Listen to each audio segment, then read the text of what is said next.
The media says a border wall won't stop drugs from coming in to the country.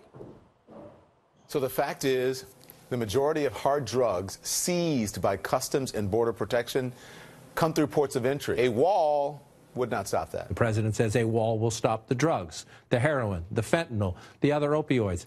Most of the drugs, his own government says, come in through legal points of entry, where there's commerce, where there's crossing. A wall will not block the legal points of entry. But the point is that most of it is coming in deep concealment through legal ports of entry. A wall would do nothing about any of that if that's how it's coming in. So is that true? Let's ask John Walters, former drug czar under George W. Bush and the COO of the Hudson Institute. John, thanks for being here this morning. So the critique is you can close the border with walls, but the drugs are still going to come in through legal ports of entry. Your response? Well, it's kind of a stupid analysis if you think about what's really going on. The problem is we have 2,000 miles of border, and we have too many people on guard duty and not enough people screening at the ports of entry. Yes, those are the entries, but we have to guard all this space between. The wall is a fixed barrier that channels the flow into fixed and controlled areas where you can screen and analyze what's happening and stop the drugs. It's kind of silly. It's kind of, I guess, it's politically inspired stupidity. But it's ludicrous to say that the wall won't allow us to focus our manpower on the places where we can control and search. Thank you for saying that. It's stupid analysis. You're exact. Sometimes as stupid is as stupid does. So if you didn't have to allocate the resources to the portions of the border that are wide open right now, what more things could you do at these ports of entry to prevent drugs from coming in?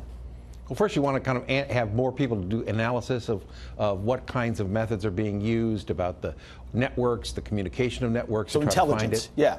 Yeah, and then you want to screen. You need to do more intense screening, and you need to be able to kind of pull things into secondary. You need to lengthen the screening area. We have laws that allow us to go back into the country and stop trucks and so forth, even after the port of entry, but you want to stop these at the port of entry. I mean, the other big stupid lie here is that there isn't a crisis. I mean, since the beginning of the Obama administration alone, hundreds of thousands of people have died of overdoses. This is a historic carnage, 70,000 in 2017, more than all the deaths in the Vietnam War.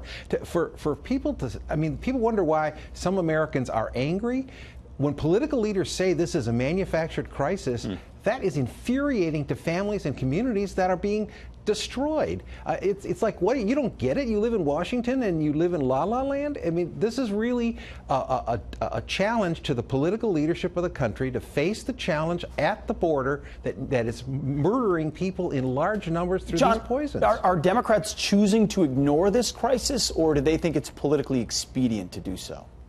I think the politics over this have now eclipsed the responsibilities of elected leaders. And I also think that there has been a failure to come to grips with this. The Obama administration started this. He didn't want to focus on the border. He didn't want to focus on drug enforcement. And we have the largest loss of life from drug overdoses. And that doesn't even cover the people who are being addicted in the tens of thousands. Sure. And he let this get out of control. Then he's legalizing marijuana. We have a new book out by Alex Berenson talking about the link between crime and addiction and violence and serious mental illness. All this stuff was swept under the rug for over 8 years, and now the consequences are coming back to destroy huge communities in America. Yeah, it's no good. John Walters, thank you very much for your time. Appreciate it. Pleasure. Thank you, Peter. All right.